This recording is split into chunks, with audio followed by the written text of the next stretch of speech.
Hi, Tamsin. Hello, hello. So this is us pretending like we're starting a conversation right now. Um, I'm very happy to talk to you today. I reached out to you because of your book, The Listening Space. Right here it is. Uh, because in my journey in exploring clean language and the clean questions, I came across it as you really bringing together the field of mindfulness with clean and how to use that for your self-exploration, both alone and with a partner. And I found that such an interesting um, approach, and especially that quality of bringing in the mindfulness as you do. I found very innovative. So that's why I would love to talk to you about it. Thank you very much for doing that. And thank you very much for inviting me. It's been really nice to meet you and Yes. to get to know you a little bit better. Yes. So we have had a bit of talk beforehand, so all of that is still there. But I would love to jump in with you. You already offered you're open to doing a short guided meditation, and we might do that just in a moment. Yeah. But so in reading this book, I was really fascinated by you using clean as an approach that people can use with themselves, also with a partner, but where rather than just asking ourselves questions, you actually went and brought in mindfulness and the element of becoming aware of the senses. What are we sensing, feeling, all of those things. And I'm curious how that came together for you and what your inspiration for that was. It's interesting that you do this.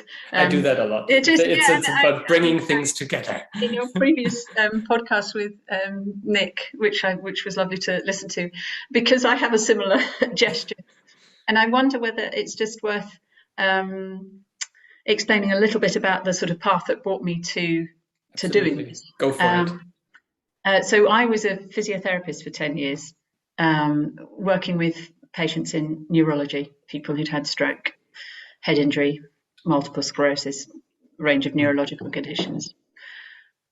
So I was already interested in the embodiedness in the physical body. It was what I did, and so I worked for about 10 years, then took time out to bring up young children, and then I came across clean language and got hooked very quickly, and trained to be a coach.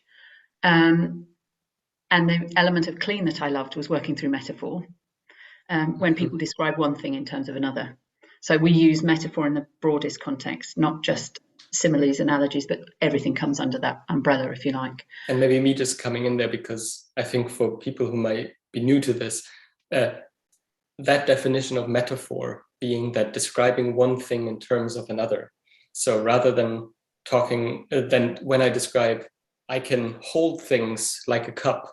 Yes. I can actually describe, yes, there is a cup and I can hold things in it, but I can also describe my capacity to have a good memory where I can hold things almost like a cup, or I have a big emotional container. Yeah. And I will use the metaphor, and in that metaphor, I can actually put a whole bunch of information into that tiny, I can hold information like a cup. That would otherwise use lots of words to describe what I mean. Lovely, and a lovely way of describing it and capturing the way that metaphor helps to make the intangible tangible. Memories, ideas, love, all those conceptual words that we can't actually touch and feel, giving something some tangible form to it. Fear, confidence, feelings. Metaphor helps to make the less tangible. And in a way that can give instant sense of what it is to somebody else, not just to you, but when the holder is like a cup, coming to know what that cup is like. Is it a big bowl that you can hold in your hands, or is it a fine teacup that you need to and all the qualities of the metaphor that arises from the right brain, we can then inquire and start to notice more. And the features of the metaphor can give us all sorts of information about how we're experiencing that situation. So to maybe translate that one Yeah, step further, if I say, yeah, my memories, I have this memory almost like a cup where I can hold things. And in you asking me questions and asking me the clean questions, oh, what kind of cup is that cup? yes, Where is that cup? I can actually learn something through exploring my own metaphor.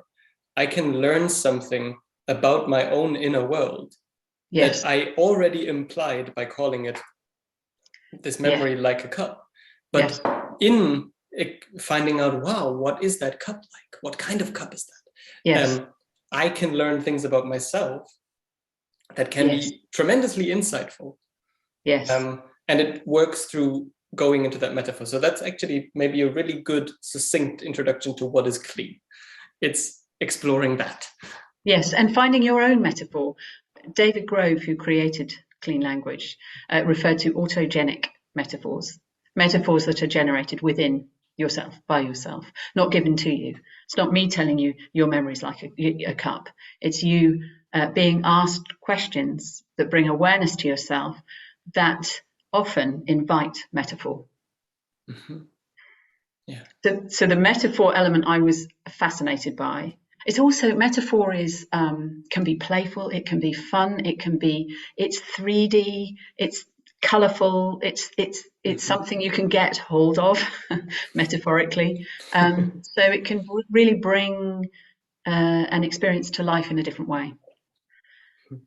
So that the interest in metaphor was already there. And then I did a mindfulness course and repeated it. And it occurred to me that meditating, there were a lot of parallels. There was a lot of overlap. It felt like being facilitated using clean questions. It can feel very sort of trancy to be asked these questions when you're asked them in an in-depth way. It enables you to really go into your inner experience of a situation.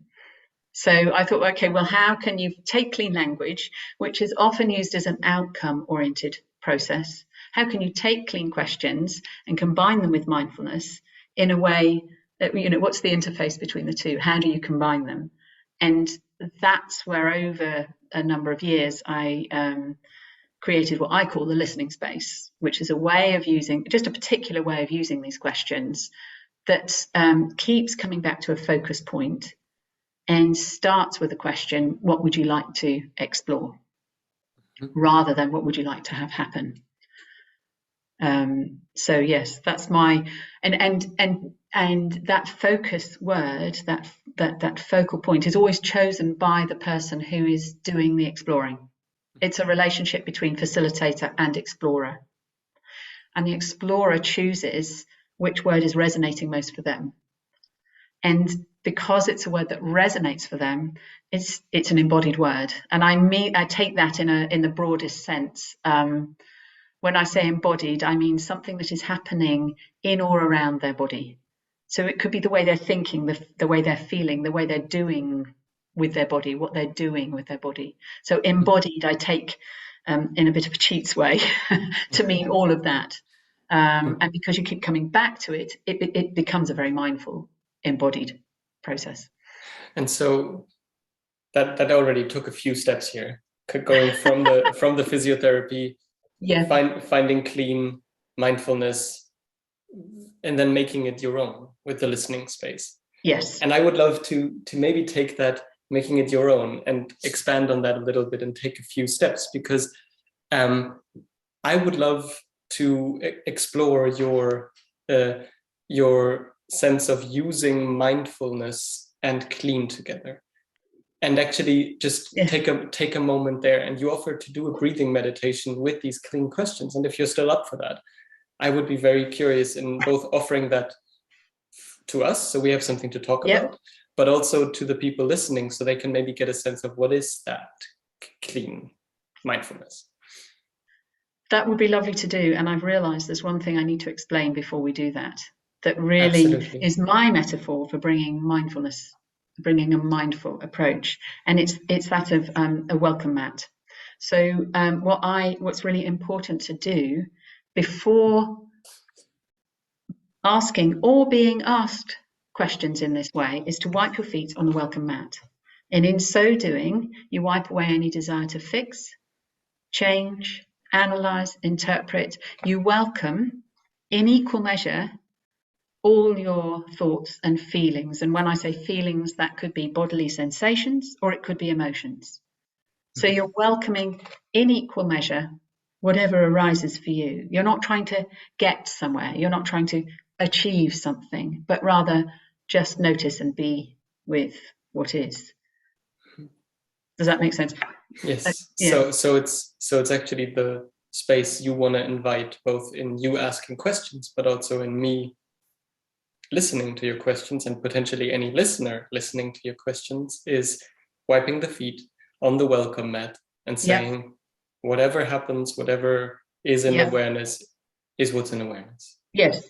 So imagine you've got, and I think I showed you before, but imagine you've got, I take this to in-person workshops. Imagine you've got. You actually made a welcome mat, huh?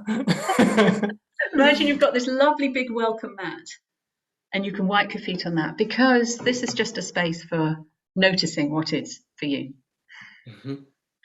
Okay, so we're going to do a short breathing meditation, and actually we're going to extend it a little bit to, so before we do that, I'm going to suggest, and viewers might want to just go and get themselves a piece of paper and pens if they have, or coloured pens if you have, so that they're to hand.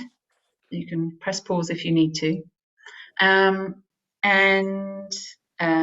we're going to bring awareness to the breath and just enjoy this short meditation. So you might want to close your eyes or just soften your gaze, make yourself comfortable, whatever that means for you. And wipe your feet on that lovely welcome mat. And I'm going to give you an instruction, followed by a set of questions. And I'm going to pause after each question so that you can just notice what arises for you in response to the question. A question and then a pause. And notice your breathing.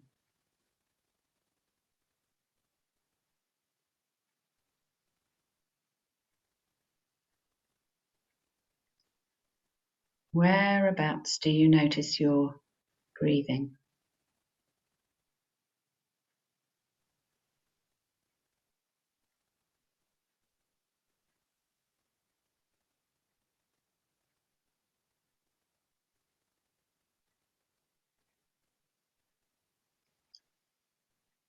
Do you notice your breathing on the inside or the outside?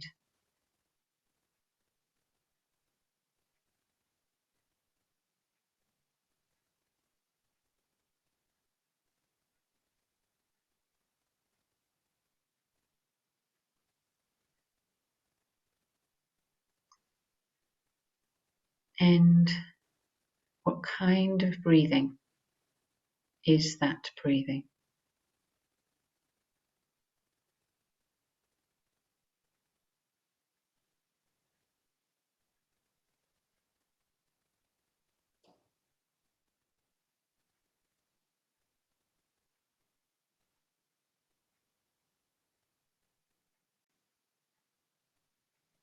And does that breathing have a size or a shape?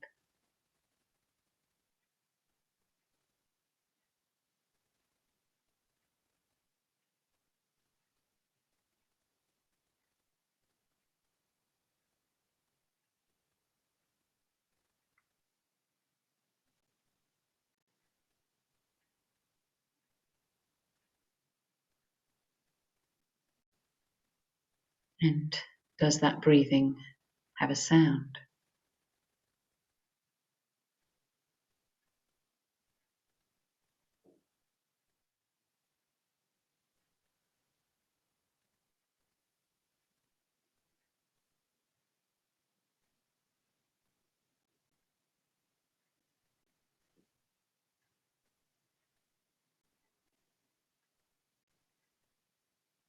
And is there anything else about that breathing?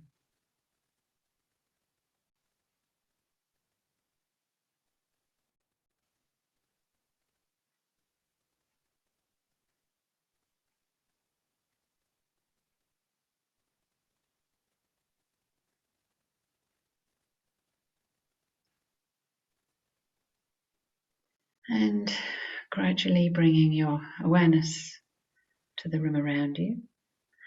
Move if you need to, stretch if you need to. And I'm going to invite you to represent what arose for you in some way on paper. Now that might be an image, it might be some words, but just to represent in some way what arose for you.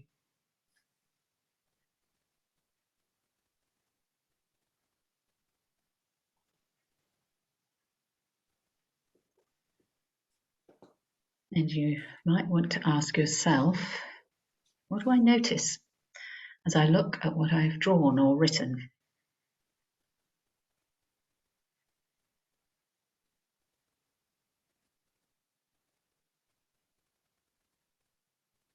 And is there anything else about what I notice as I look at what I've drawn, written? And what do I know now about that breathing?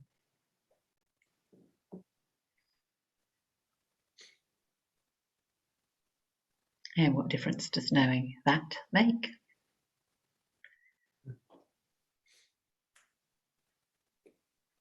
And those are the listening space questions.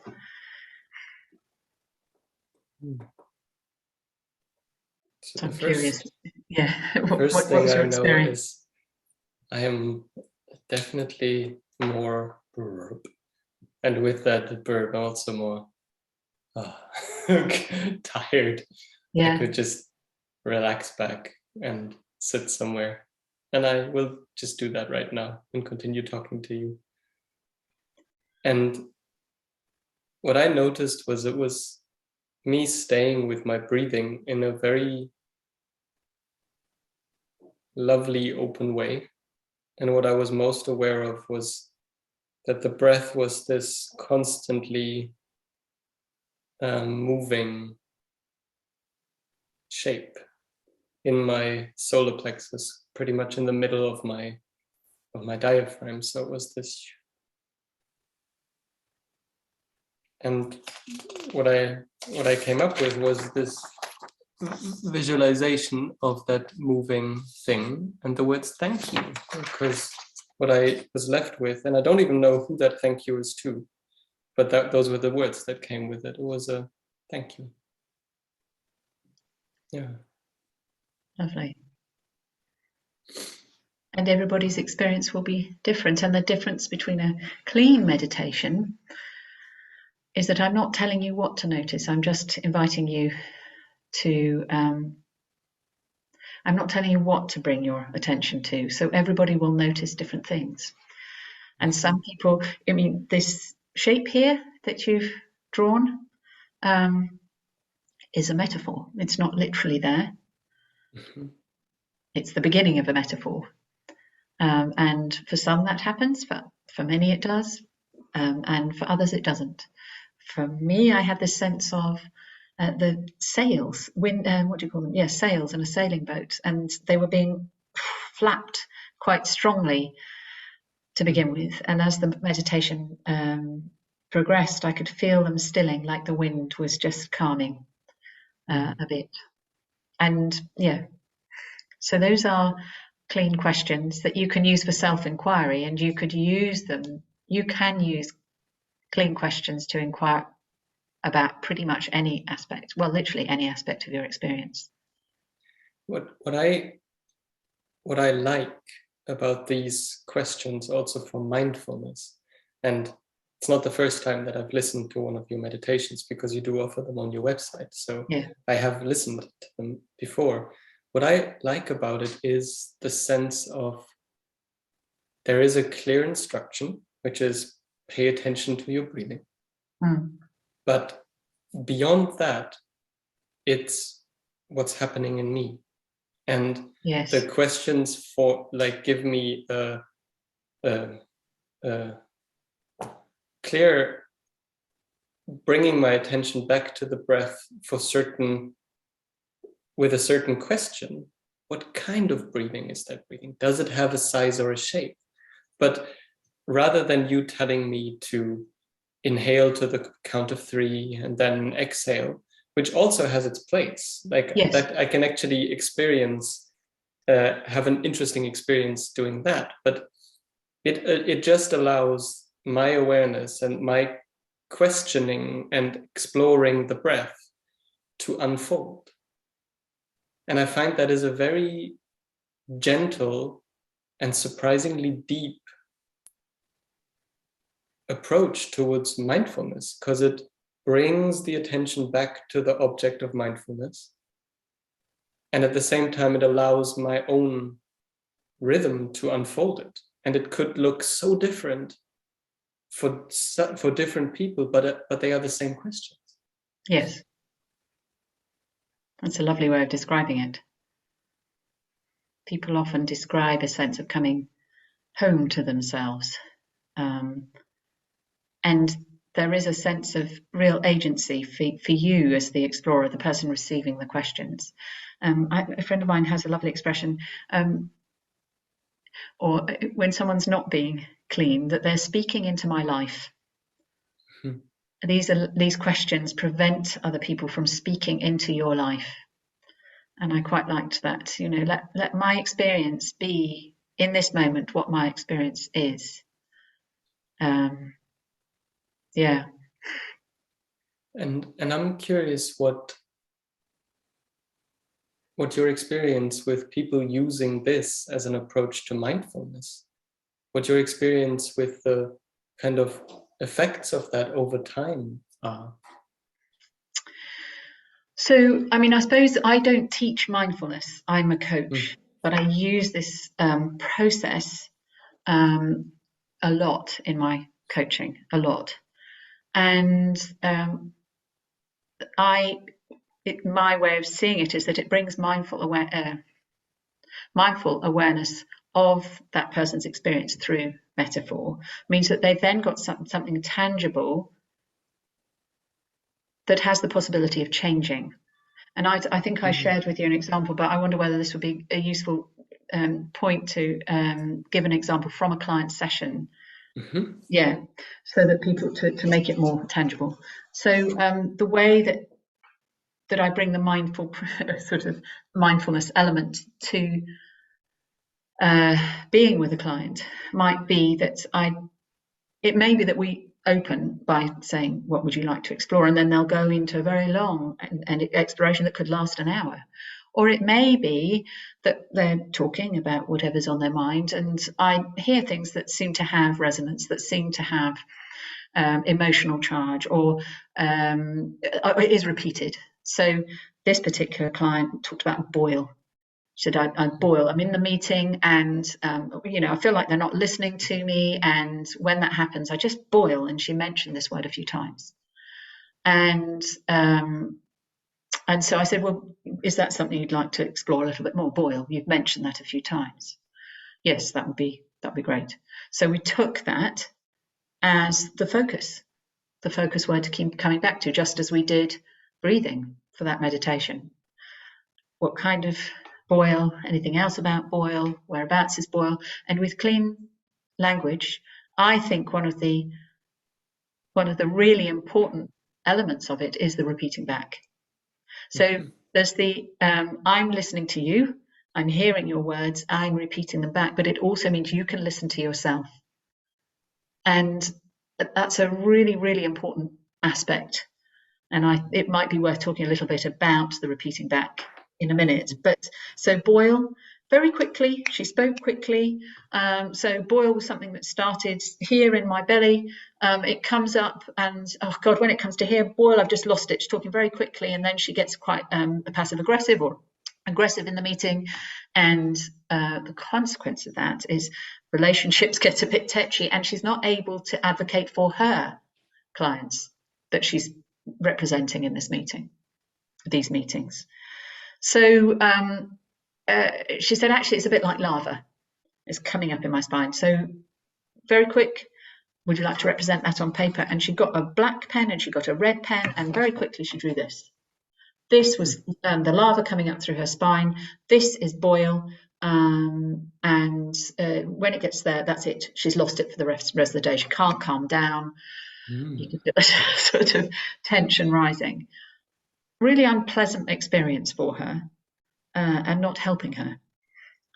So actually what you can do then is very often when you ask questions in this way, clean questions, and bring awareness in this way, actually solutions start to reveal themselves, just because you keep coming back and taking a look at the problem, as it were, finding out more, exposing, revealing. In this instance, she didn't come to a solution, so I just said, okay, so that's boil. What would work better instead? And she said, well, putting a lid on it. And she drew a lid across here. So what would happen better? Put a lid on it, and then it would contain it. So even after the session, you continue those principles of mindfulness, or mindful awareness, rather. So I said, okay, if boil happens again, great. Just get curious, notice it. Really notice all the qualities of it. Bring curiosity to it. Don't try and stop it. Notice it. So I think that's important. Not just within your bit of exploration, within those asking those listening space questions, but it's also beyond. How do you help that person be with that experience if they notice it again? And actually, it didn't happen again, because she had a different way of coming to know herself. She also was able to look at some of the behaviours that she could do, that putting a lid on it, what that involved, what she could say. But because she had a much more tangible awareness, she had, if you like, an early warning system, an early warning, a security alert. This is happening. Okay, yeah.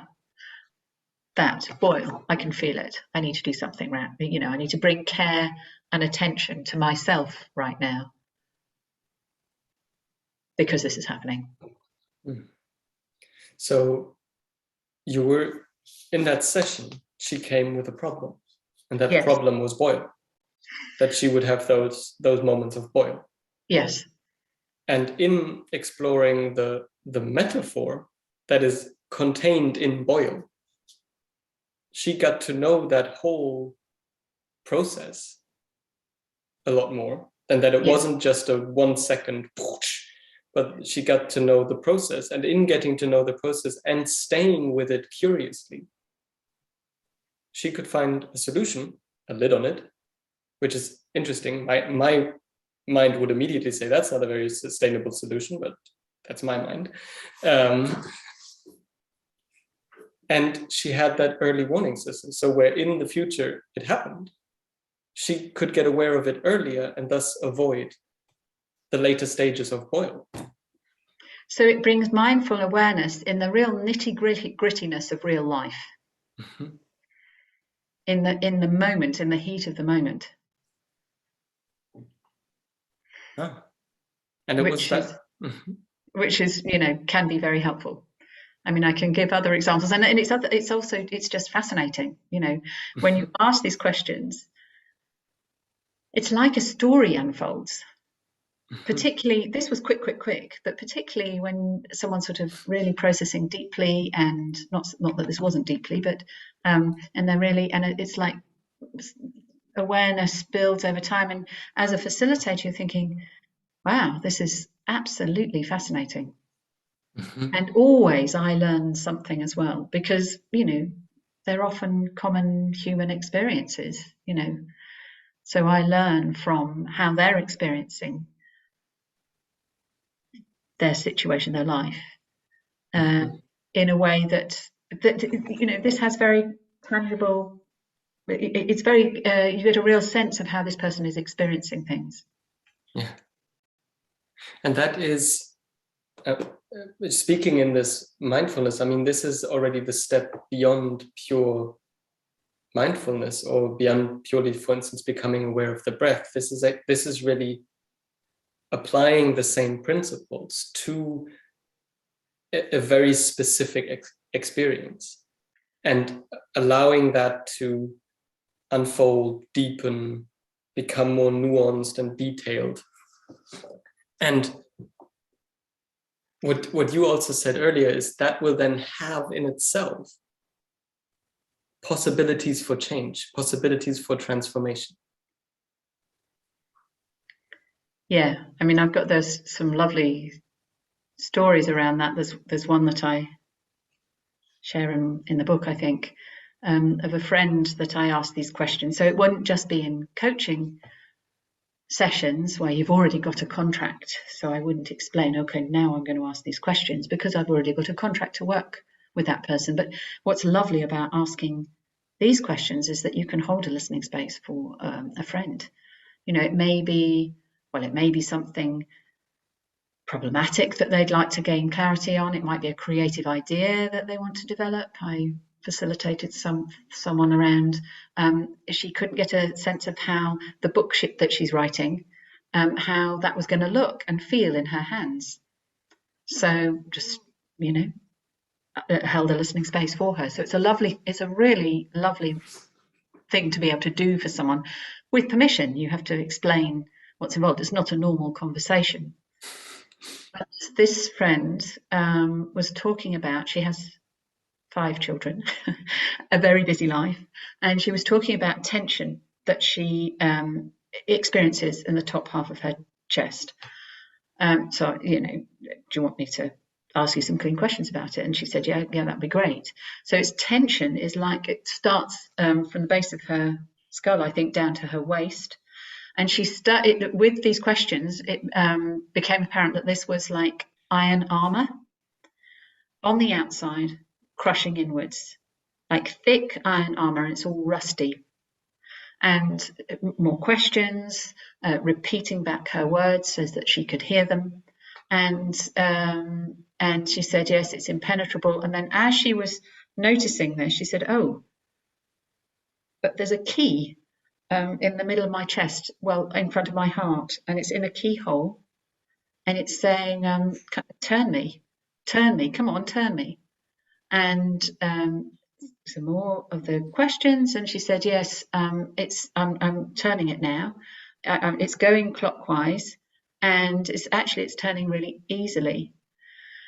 And then she said, all of a sudden, she said, oh, it's just gone ping. That iron armor is just flung open, and it's fallen to the ground, and it feels all liquidy now.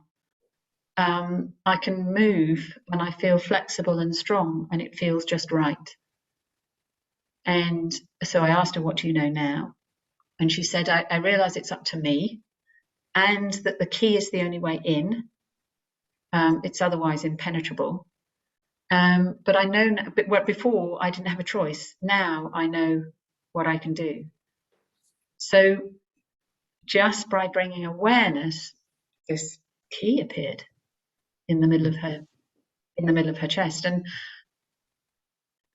these metaphors seem to have a rather magical quality to them sometimes, that reveal solutions that seem like a perfect fit for that person, or at least one they can try out and see how it works. And that did have a lasting effect for her, actually. She said, I can sense more easily when that iron armor is building up, and I know that I've got to open it. So it's what I'm so fascinated by, and I'm fascinated by that through my own sessions, which use a different approach and similar but different questions, but the kind of natural intelligence within each of us, and also the incredible amount of information that is available within ourselves, within our body, within our experience, if we look. I just find that so fascinating that in asking questions of this armor, Yes. Yes. the armor unfolds and it has a solution within itself, quite literally in this case. Yes.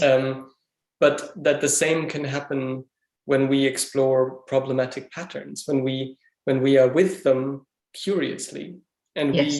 we allow that to unfold. In my language, I would say that when we explore the parts of us that are Yes. creating problems, Yes. and we can be curious about them, and we can use the information both in the form of thoughts, but also pictures, sensations, all of that. There is a natural evolution that can happen without us having to fix anything. But because the fixing comes from within, somewhere within. Yeah. It's like, as a facilitator, you hand the cleverness over to the person whose body can then find some cleverness within that, and integration within, like seeing that part that might have been sabotaging them, or yeah, and everything is welcome, which is what I really want to get across with this to people. And I wonder if I might say a little bit about the voice, which I think is really important as a person asking the questions. And it wasn't until sort of relatively recently that I realized that as a physiotherapist, my voice I would use as a second pair of hands. So I had my physical hands. I was often having to guide people to facilitate them, to, support them if they couldn't walk, if they couldn't sit, if they couldn't get to sit up. So my hands were my, a very important tool, but my voice was also, and I didn't realize just how important. If someone has a lot of high tone, a lot of spasticity, it doesn't do to talk fast and quite loud. What you need to do is fewer words and calmer, and I'm using my voice to help to settle their neurology. Equally, if someone's very floppy and you need to get them up and you want to boost the activity, you might go up and and you can get, so there's a whole range that I was using, and that was almost like a second pair of hands. And it occurs to me that actually your voice is a way of connecting and touching someone, reaching someone, is a really important way of doing that. And one of the things that helps this, I think, is bringing a tone of voice in which nothing that you say is going to surprise me or make me frightened, or obviously there are the usual safeguarding measures that you take within your professional work. So you have those measures in place. But in terms of what the client says, what your explorer says, there's something so liberating for people when they know that literally anything that they say is going to be welcomed with your body, really, in that. And the way that you'll repeat back your words are with total curiosity. I know that when I start teaching, because I deliver courses on the listening space, and I know when people are new to this, sometimes really dark metaphors arise. There was someone I know who had a knife going into her back, and you could tell that the rest of the group were kind of, oh God, is this all right? Is this? It really didn't sound very nice. And I asked her, I brought this up, and she said, oh no, that was okay for me. So you never assume what somebody's experience is of what they're saying, and you welcome it all with curiosity. Oh, and a knife going into your back. And there's a sort of, It's almost as if you're kind of, mulling it over and curious. And so with your tone of voice, you can really, you're helping to welcome that whole person through everything they say. And you can also bring a bit of playfulness, a bit of sassiness, a bit of where it's appropriate. So you can bring a whole range with your voice. Does that make sense? Yeah, I think it's such an important element.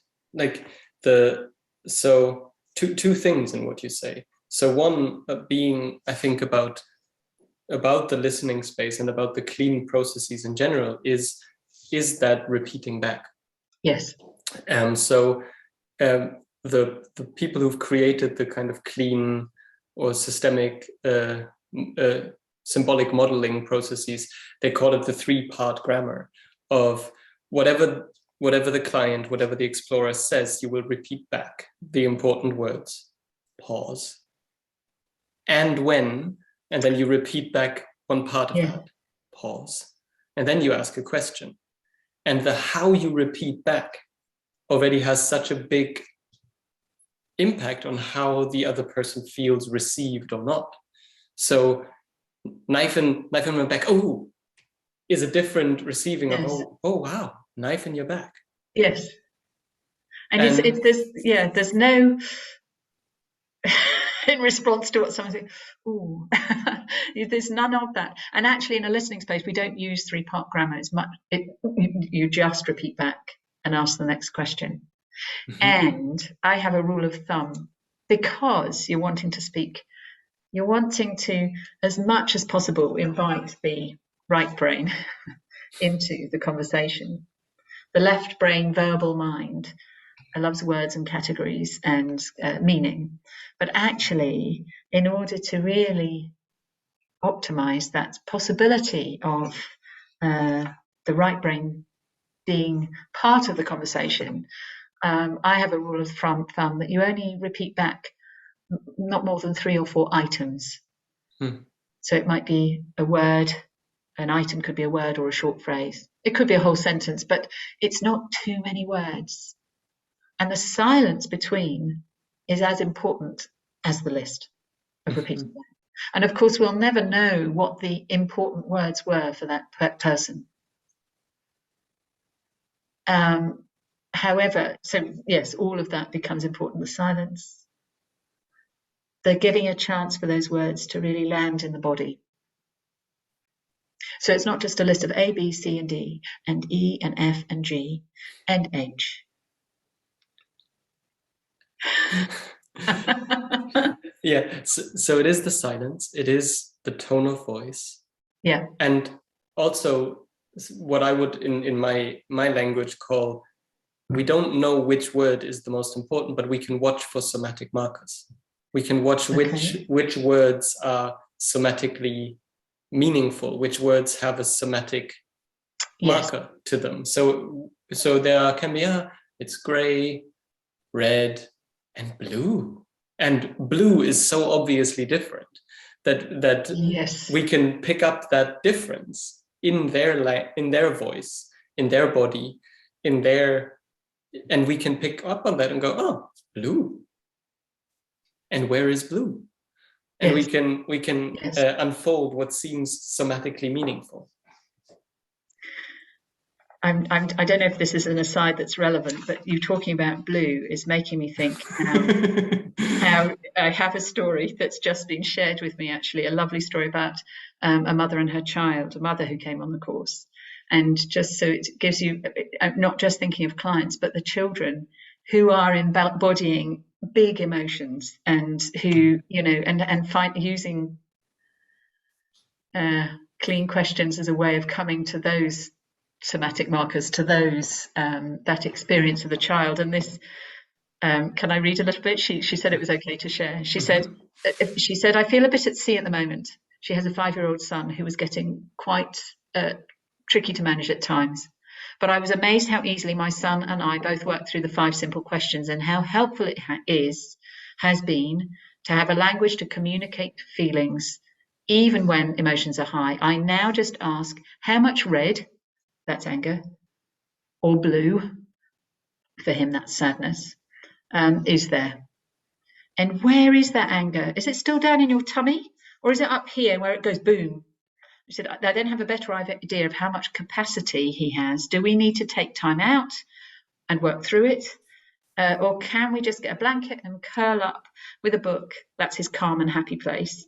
And that's just with 5 questions. And she said now every morning he says, it's just before school, he says, I'm going to go into a bit of that drawing, mummy.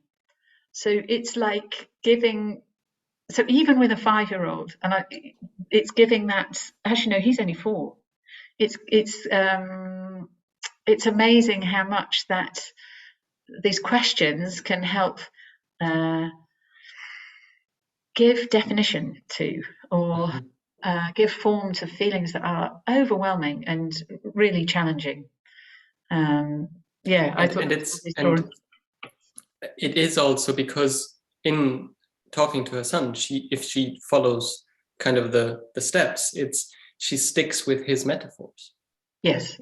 And children obviously have their own metaphors, and yes. they will often they will be quite detailed, but they are often quite simple too, because yes. the child mind is not fully developed yet, so it's often a little bit less complexity. But then sticking to his metaphor, red, blue, yellow, and yes. if they have a shared meaning, it's yes. obviously so much easier to communicate. Exactly. I mean, it's mindful awareness for him. Yes. In that, in the moments that, and it means that it also gives her a way of regulating herself, if you like, to co-regulate. This was a kind of way of communicating between the two that helped the settling, the balancing of regulation between the two, regulating their systems. Yeah, in many ways, like if I look at that through the regulation lens, like having a shared vocabulary creates safety. Yes. Having rituals that you can do creates safety. Yes. Being able to express high emotional charge through words that are understood creates safety. So this creates many layers of safety actually between them. Yes. And the thing I just find so beautiful in that is it's not different for us as adults. Our inner worlds and metaphors are quite probably more complex, but it's still having somebody who actually listens to my metaphor and who doesn't just put their meaning on it, but who's curious about what this means for me, and who's also who can then check back in with that. Like, that's deeply meaningful, and that also creates a sense of feeling heard, feeling safe. Yes. Yeah. It's interesting, when I was practicing this when I was first learning this stuff, I had a practice partner, and a metaphor had arisen for me, and she started, after the facilitation, she started analysing my metaphor, and it actually felt really violating. I know that sounds a bit, extreme, but it felt really uncomfortable. It would have felt more comfortable for her to, if I talked about. So the thing about metaphor is you're not actually talking about the detail of the situation necessarily. It keeps the talking of the thing. It brings an inherent safety, because you're not describing what he said, what she said, what he did. You don't have to say all of that to the other person. You can that can stay personal if you want it to.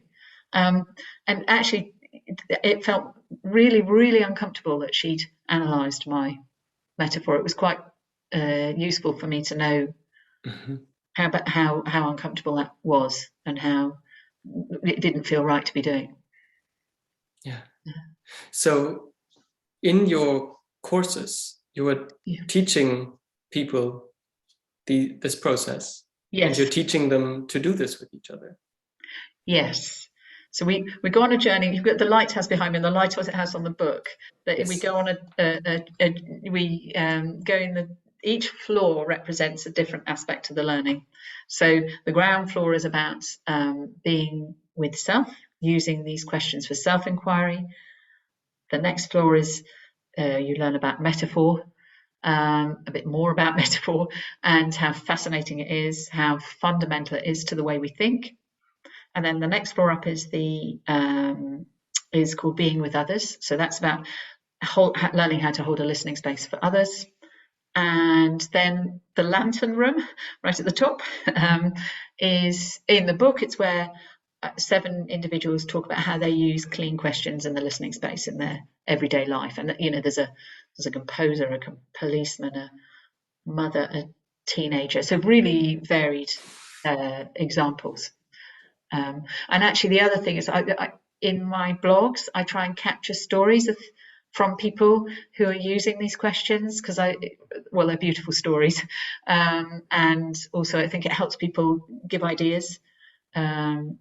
This mother with a child with blue sadness and red anger, she'd read a blog from another mother who'd used these questions with her child who'd absolutely lost it doing mental maths in lockdown.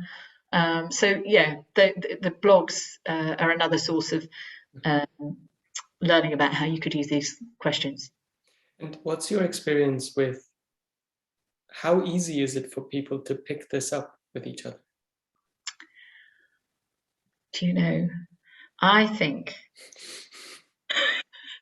I don't know. The thing that makes it difficult, do you know about the drama triangle? Yes, I do know about the drama triangle. Okay.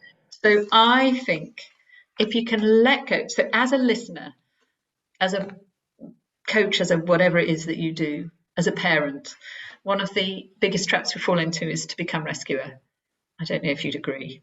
And I think if you can really let go of, be willing to, when you wipe your feet on the welcome mat, it helps to put this to one side, okay? Because you're not here to make better. If you can do that, then I think the process is relatively easy to learn, because the questions are very straightforward. It does feel alien to begin with, I think, because it's not a normal conversation.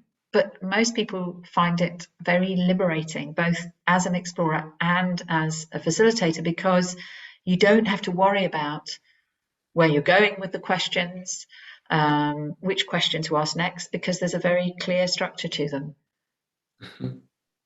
So the course is it's 5 weeks, an hour and a half each week, and then actually we run a practice group, which is really nice. That's free for people to come to once a week, because then I get to get a listening space as well.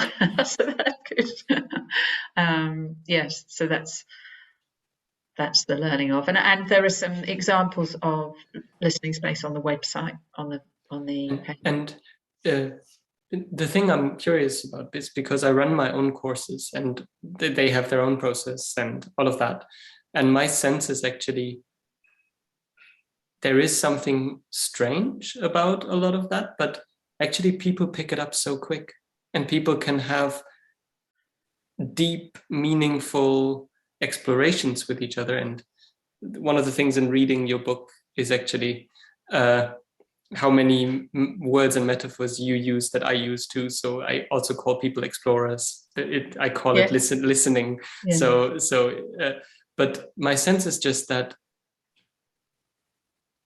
there's something so natural and human about it too, to just listen to another person. And when I know what questions I can ask, and also I know kind of what questions I will be asked, because both of that creates safety. Yes, yeah, absolutely. I agree. People are absolutely capable of having meaningful exchanges with each other. And I find that so beautiful to see, and to see that it doesn't take crazy amounts of years of training. It doesn't. And actually, you make me think, because if you can do this, even within your sort of everyday, within your work or everyday conversations, if you can do, I talk about doing some kind of internal press pause, and you're just noticing what your mental model of what the person said is, and just putting that to one side, whatever that means for you, so that you can get curious.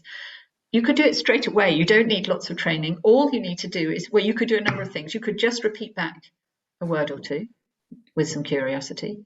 Oh, frustrated. Or whatever it is that they've said.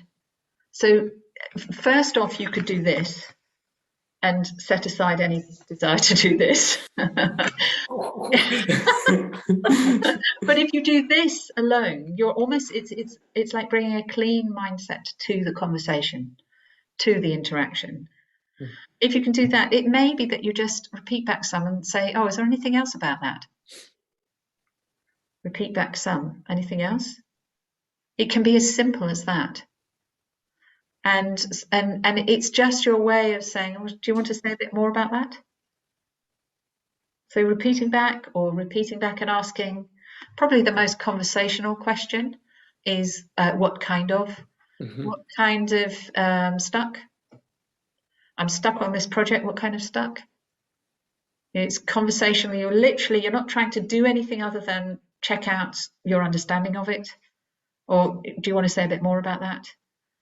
So I have this, I say, look, at this end sits that press pause and noticing what you're telling yourself about what that person has said or done. A little way in might be repeating back a word or two. It may be that you ask conversation, oh, what kind of frustrated, what kind of disrespect. But at the other end of the beam, at the upper end, is asking the full-on set of questions in a very in-depth way, and that could last an hour or more.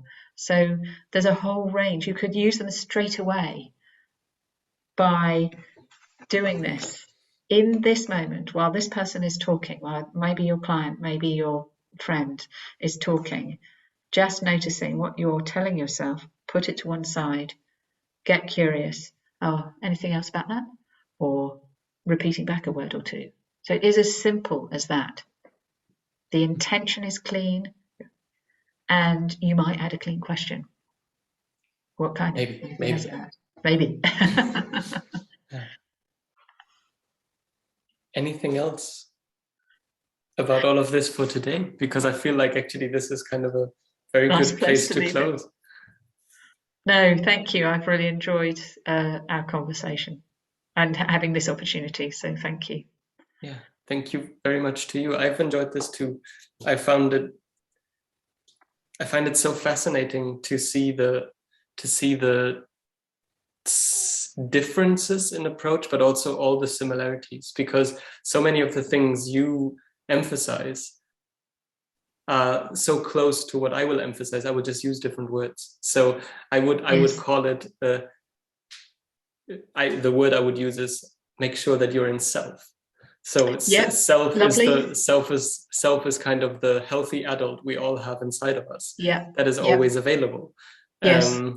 And make sure you're in that. And can you set aside any parts that are doing whatever they want to do? And I find the rescuer, all of that. Can you ask them to step aside a little bit so that there is more self? Lovely. So that's a slightly different metaphor, and it's a slightly different model of our inner world, but it points to the very same principles. Yeah, lovely way of putting it. And whatever it is for you that helps you to come to that place. Yes. So thank you very much for this conversation, and I will press on stop here.